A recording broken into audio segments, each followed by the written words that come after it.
อ๋อถามว่าปูสันเท่าไหร่ไม่รู้มันมีเงงๆมันหันว่ามันคือจังมันใส่ว่าเปลี่ยนนะก็300นะ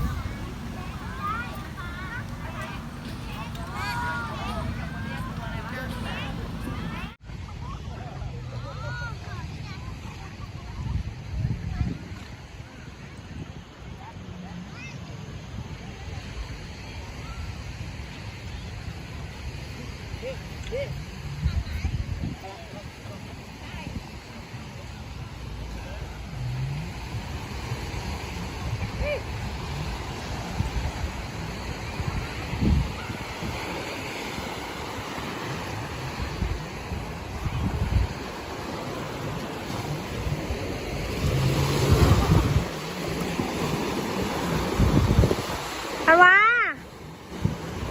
ครับน้องธันวาแต่เอ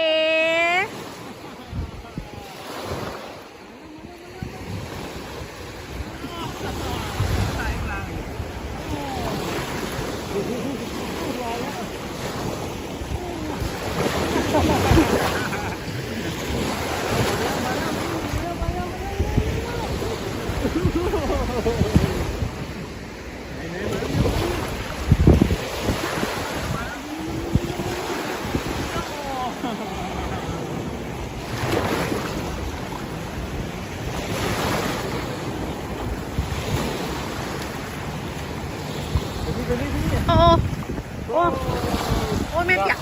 โอ้ไม่เปียกโอ้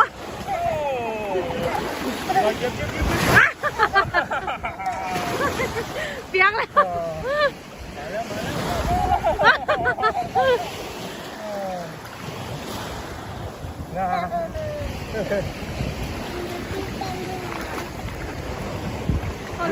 ตรงนู้นมันย้อนแสงเฮ้ย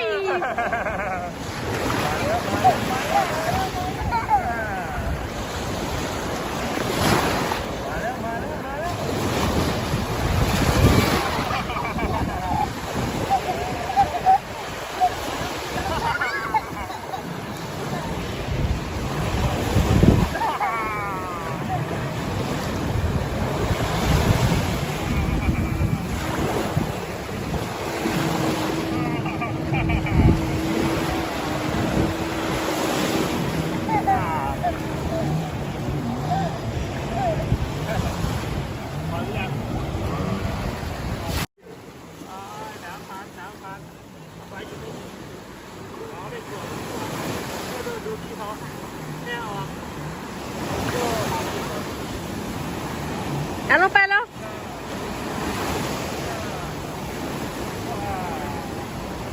โอ้ธันวาเพิ่งมาทะเลครั้งแรกใช่ไหมโอ้มาทะเลครั้งแรก